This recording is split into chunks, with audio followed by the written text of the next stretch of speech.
Auzubillahiminasyaitonirrajim. Bismillahirrahmanirrahim. Assalamualaikum warahmatullahi wabarakatuh. Shalom, Om Swastiastu, nama budaya, salam kebajikan, dan salam sejahtera untuk kita semuanya. Perkenalkan, nama saya Melisa Rahmawati Yusuf dengan NIM 400406206500115, mahasiswi Sarjana Terapan Teknik Listrik Industri yang akan mempresentasikan hasil praktik kerja lapangan. Judul yang Melisa bawakan yaitu Analisis Komprehensif Operasional PLTGU dan Sistematis GCB atau Generator Circuit Breaker pada Blok 12 PLTGU BP Priok. Konten pembahasan yang akan Melisa jelaskan yaitu ada latar belakang, tujuan pembahasan PLTGU Priok, GCB 52G, kesimpulan, dan saran. Latar belakang yang pertama adalah GCB menjadi proteksi dalam menunjang tujuan utama pembangkit sebagai penyedia tenaga listrik untuk dapat terhubung ke trafo utama. Yang kedua, memanfaatkan kegiatan kerja praktik untuk dapat memaksimalkan intelektualitas mahasiswa mengenai operasi sistem. Ya, dengan perkembangannya zaman menggeser kebutuhan tenaga listrik dari kebutuhan sekunder menjadi kebutuhan primer. Selanjutnya, tujuan pembahasan. Yang pertama, memahami proses siklus sistem PLTGU Priok. Yang kedua, memahami mekanisme PLTGU Priok. Yang ketiga, memahami bentuk-bentuk pemeliharaan. Dan yang terakhir, memahami sistematis 52G. Terkait PLTGU Priok sendiri, itu ada 4 yang bahasannya. Unit PLTGU Priok itu memiliki sebagai berikut ya. Selanjutnya, PLTGU Priok Blok 12. Ya, PLTGU bisa dibilang sebagai combined cycle yang menggabungkan dua siklus PLTG dan PLTU. Nah, bentuk penerapan Brayton Cycle itu memiliki 4 tahapan. Yang pertama, 1 kedua itu adalah bentuk kompresi. Selanjutnya ada tahap kedua sampai ketiga yaitu pemberian panas yang dimana di sini terjadi pada kombuster. Nah, untuk pembakaran itu bahan bakar di PLTGU Blok 12 sendiri menggunakan HSD High Speed Diesel atau natural. Tapi untuk pembakaran awal dibantu dengan penggunaan propen gitu. Tahap ketiga dan keempat itu ada ekspansi, gas panas bertekanan itu digunakan untuk memutar. Dan yang terakhir ada tahap pembuangan yang dimana kalau untuk PLTG sendiri itu pembuangannya langsung ke bypass tank gitu. Selanjutnya ada Rankine Cycle dihubungkan langsung untuk sistem PLTU ya, seperti itu. Yang dimana tahap 1-2-nya itu adalah kompresi dan tahap 2-3-nya itu adalah penguap. Gas panas bertekanan sisa dari GT itu akan masuk ke HRSG, akan dimanfaatkan untuk memanaskan air-air yang dimana air itu ketika dipanaskan akan berubah menjadi uap. Nah, uap itulah yang akan dimanfaatkan untuk memutar turbin uap. Selanjutnya tahap 4-10, uap tersebut akan dikondensasi untuk dirubah kembali menjadi air ya. Untuk skema PLTGU sendiri itu ada PLTG yang dimana tadi dari Brayton dan ada PLTU yang dimana dari Rankine dihubungkan melalui diverter damper menjadi PLTGU atau combined cycle. Diverter damper itu mengatur start HRSG dan penyaluran gas panas sisa simple cycle untuk combined cycle PLTGU. Nah, di sini ada metode normal yang digunakan untuk pembukaan diverter damper. Untuk perubahannya masing-masing membutuhkan 15 menit. Namun, PLTGU Priok mengembangkan DCC Direct Combined Cycle Method. Jadi di sini bisa lebih efektif dan efisien. Tapi penggunaan DCC ini hanya berlaku ketika pembangkit masih dalam kondisi yang dapat langsung dioperasikan HRSG-nya. Ketika HRSG sudah cukup dingin, tetap harus kembali ke metode normal. Skema water intake. Air yang digunakan untuk dipanaskan di HRS, jadi water intake masuk ke desalination plant dari air laut menjadi air tawar. Nah, selanjutnya lanjut ke demineralization plant, itu dari air tawar menjadi air make up. Unit PLTGU Blok 12 di sini menggunakan prime mover sebagai penggerak awalnya, eksitasi sebagai automatic voltage regulator, pengontrol tegangan dan atau daya reaktifnya, dan yang terakhir ada sinkronisasi untuk melakukan sinkronisasi antara generator dan main transformer. Nah, 52G di sini itu untuk pensinkronisasian dari unit GT. Nah, untuk startup unit PLTGU pada gambar tertera total yang dibutuhkan mencapai steam turbine itu adalah 1 jam 23 menit. Nah, untuk awal itu ada SFC on yang dimana dia sebagai penggerak mulanya. Selanjutnya di 2500 SFC off, 2820 eksitasi on, 3000 FSNL atau full speed no load, dan GCB close. Ketika GCB close, otomatis GT sudah bergabung, sudah terhubung dengan beban seperti itu. Nah, ketika normalnya steam turbine akan mulai pembukaan ketika beban GT sudah mencapai 70 MW, maka dari itu flap damper akan terbuka untuk menghubungkan steam turbine. Nah, untuk close-nya dimulai dari generator circuit breakernya yang open atau memutus sehingga sudah tidak terhubung dengan beban, pembakarannya dimatikan atau flame off, 2700 LPM bleed valve-nya open, dan auxiliary oil pump-nya on, 35 RPM JOP atau jacking oil pump-nya on, dan yang terakhir 0 RPM rotor bearing-nya on. Oke, nah untuk di bagian sini ada sistem pelumasan, saluran pelumasan si generator atau sistem GT. Nah, di mana generator, turbin, dan kompresor itu dihubungkan dengan satu shaft. Nah, itu tidak diperkenankan untuk masuk, itu langsung kena ke bantalan-bantalan agar terhindarinya adanya penyusutan atau penyusutan atau pembengkokan karena kepanasan gitu. Jadi setelah operasi dengan suhu yang masih tinggi, perlu adanya pelumasan dan jarak antara si unit GT dengan bearing-bearing atau bantalan-bantalannya. Ada SFC atau static frequency converter, yang dimana sistem SFC ini itu untuk mengubah atau mengalih fungsikan generator menjadi motor listrik, yang dimana generator itu menghasilkan tenaga listrik sedangkan motor itu menghasilkan energi putar atau si rotor itu, yang dimana motor tersebutlah yang akan beroperasi ketika awal dan memutar si kompresor. Jadi generator kita dengan sistem SFC dialih fungsikan menjadi motor sehingga dia mendapat tegangan dari luar yang akhirnya memutar si rotor, bagian rotor si generator, dan rotor itu kan dipasang satu shaft dengan kompresor dan turbin sehingga kompresor dan turbin itu dapat berputar. Nah, ketika sudah dapat berputar, kompresor itu akan menarik udara dari luar, yang balik lagi ke tadi, ke air filter dari trafo eksitasi berkapasitas 2,1 kV. Oke, nah mekanisme SFC itu, dia itu ada yang namanya mengkonverter dari AC menjadi DC lalu dikembalikan kembali menjadi AC. Dengan adanya SFC ini kita bisa meregulasi dan mengontrol putaran si generator yang menjadi motor tersebut agar terkontrol kenaikan putarannya. Selanjutnya ada eksitasi. Eksitasi itu adalah pengontrol tegangan daya reaktif dan atau AVR automatic voltage regulator. Generator yang bekerja, jadi generator yang bekerja itu keluarannya dikontrol kembali menggunakan si trafo eksitasi untuk ditolong tegangannya, kemudian melalui brushless excitation, lalu masuk ke bagian rotor generator, kontrol tegangan yang keluar dari generator. Mekanisme si eksitasi ini ada yang membutuhkan namanya field flashing. Jadi eksitasi itu bisa bekerja pada awalnya dengan membutuhkan bantuan tambahan arus dari luar ke bagian AVR, automatic voltage regulator. Pada dasarnya si automatic voltage regulator ini akan membaca keluaran tegangan dari generator yang mengontrol dan meregulasi si besaran tegangan tersebut. Kan keluaran generator itu masih berbentuk tegangan bolak-balik atau AC. Nah, AC tersebut akan diambil melalui trafo eksitasi karena output generator dari 15,75 kV di step down ke 0,4 kV untuk pembacaan di AVR automatic voltage regulator. Nah, di AVR itu dia akan mengontrol dan meregulasi besaran tegangan keluaran dari generator yang pada akhirnya dia akan mengambil sumber dari generator itu sendiri dan disearahkan menjadi arus DC dan masuk ke bagian rotor generator melalui field, yang dimana field breaker itu adalah breaker yang mengatur masukan ke bagian rotor generator, dan rotor generator itu menerima arus DC. Oke, selanjutnya ada sinkronisasi, yang dimana sinkronisasi ini adalah menghubungkan aliran listrik generator ke beban. Nah, untuk GT itu penghubungannya dengan mengatur 52G atau generator circuit breaker, dan untuk steam turbine itu mengatur 52L atau line circuit breaker. Nah, untuk sinkronisasi itu menggunakan sinkrotak secara manualnya ya, tapi yang pada dasarnya dioperasikan secara otomatis. Kalau manualnya bisa dilakukan pada sinkrotak dengan memerhatikan sinkronoskop. Sinkronoskop itu akan memperlihatkan tegangan dari generator dan jaringan, frekuensi generator dan jaringan, dan yang terakhir perbedaan sudut fasa antara pembangkit dengan jaringan. Selanjutnya adalah aturan penyambungan grid code, yang dimana di sini ada aturan penyambungan terhadap batasan syarat penyambungan.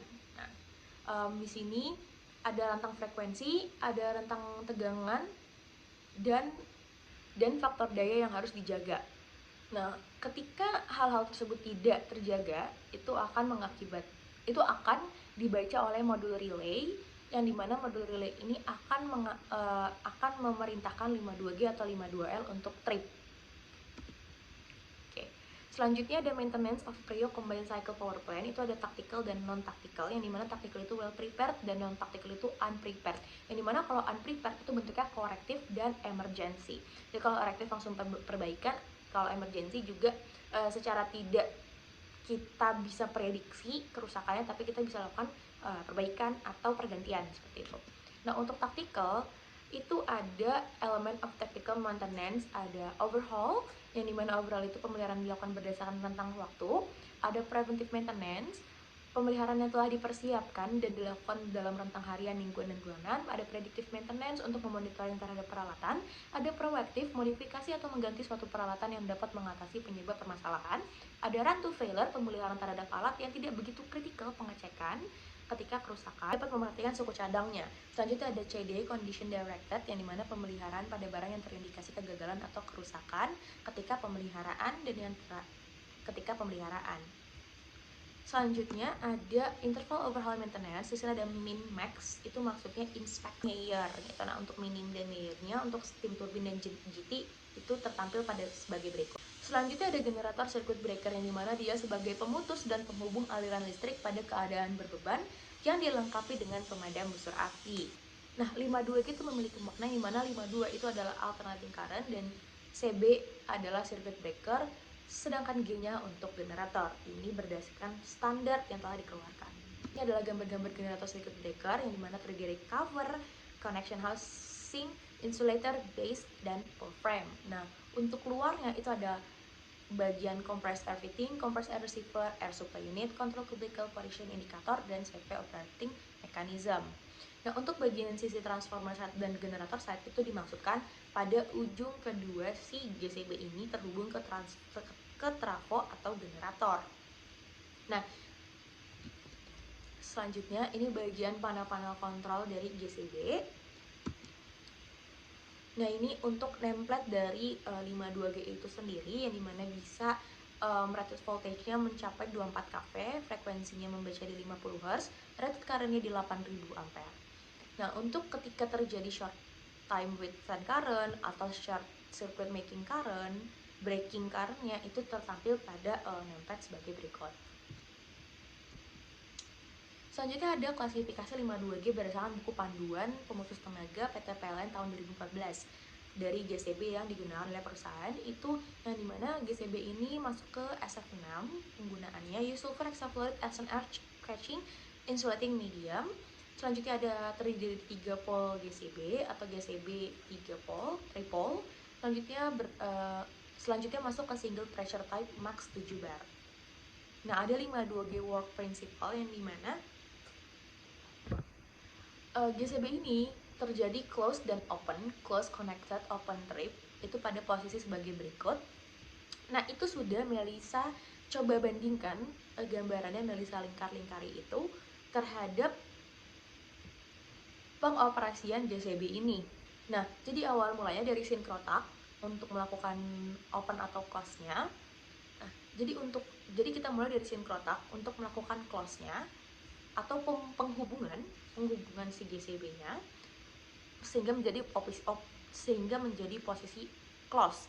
Nah, selanjutnya ketika untuk trip itu opennya mendapat sinyal dari REG atau relay generator. Nah, relay generator ini akan perintah ke GCB untuk melakukan open atau pemutusan. Nah, selanjutnya ada close switching operation, yang dimana di sini maksudnya ketika terjadi penghubungan atau ketika masuk. Nah, ini yang warna oranye itu coba Melisa rangkum untuk aliran listrik yang terjadi gitu. Jadi dari bagian generator ke bagian trafo. Nah, kenapa di sini ada insulation-nya?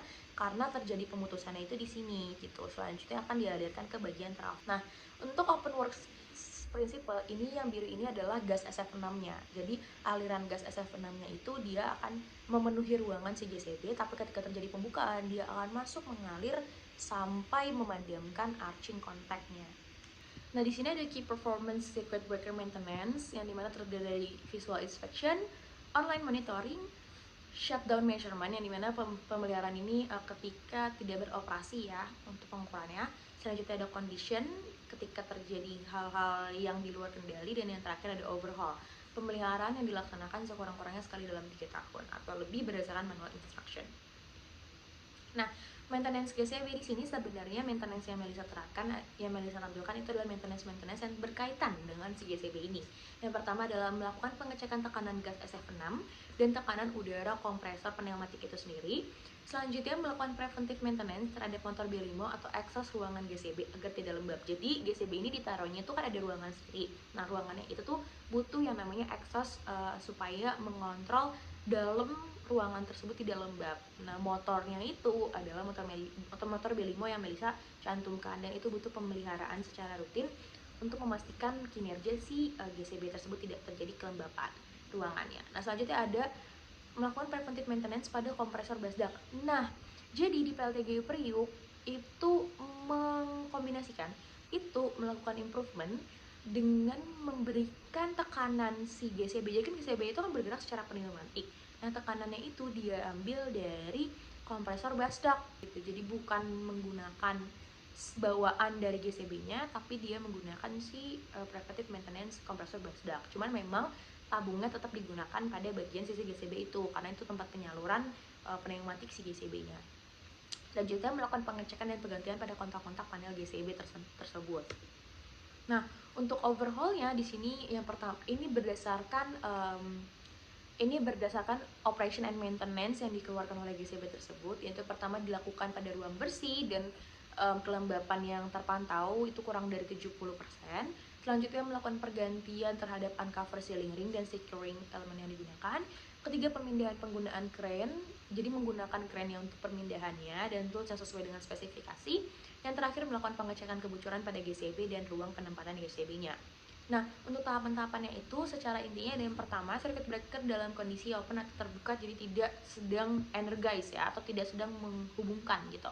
Nah, bus bara tentu perlu di-energize dan melakukan proteksi grounding gitu untuk proteksi gerak. Nah, selanjutnya ada melepas flexible connect, jadi yang join-join isolator itu dilepaskan dulu, mengeluarkan sisa gas SF6 ke dalam tabung kosong, pengukuran tahanan isolasi GCB dan keserempakan breaker, serta purify SF6-nya secara intinya. Selanjutnya melakukan pembersihan dan pergantian sesuai panduan peralatan, dan yang terakhir melakukan pemasangan kembali peneroban GCB dan pengoperasian si GCB tersebut. Simpulan yang telah Melisa buat yaitu yang pertama, PLTGU merupakan implementasi Brayton Cycle dan Rankine Cycle dengan penghubungkan defect damper. Yang kedua, PLTGU Priuk Blok 12 mengutamakan natural gas sebagai bahan bakar yang dapat dialihkan dengan HSD atau High Speed Diesel. Yang ketiga, PLTGU Priuk Blok 12 menerapkan SFC atau Static Frequency Converter sebagai prime mover dan brushless excitation, serta sudah memiliki program anti-blackout menggunakan PLTD Senayan. Yang keempat, PLTGU Priuk Blok 12 menggunakan SF6 generator circuit breaker merek ABB tipe HEI1 dengan mekanisme pneumatik yang dimodifikasi menggunakan udara bertekanan dari kompresor basdak agar memaksimalkan dalam pemeliharaan dan perbaikannya. Dan yang terakhir, PLTGU Priuk Blok 12 memiliki bentuk pemeliharaan secara taktikal dan non-taktikal yang telah dipersiapkan kepada SDM-nya guna meningkatkan efektivitas dan efisiensi kerja pada perusahaan. Selanjutnya ada suggestion atau saran yang telah Melisa coba simpulkan. Pertama, pada kondisi ketidaknormalan tekanan SF6 perlu diperhatikan pada bagian-bagian yang rawan terjadi kebocoran seperti pasangan baut-baut antar bagian, keretakan chamber, dan pipa aliran SF6. Yang kedua, dapat meningkatkan perhatian keamanan dalam melakukan pemeliharaan dengan menggunakan APD alat pelindung diri dengan lengkap, khususnya pada lingkungan di dalam ruang SF6 GCB. Ketiga, pada pengoperasian dan penempatan tabung SF6 dapat ditempatkan pada kondisi yang sesuai dan aman agar menghindari adanya kebocoran SF6 dan menjaga lingkungan sekitar. Gas SF6 dikategorikan sebagai gas yang dapat memengaruhi efek rumah kaca dan pemanasan global.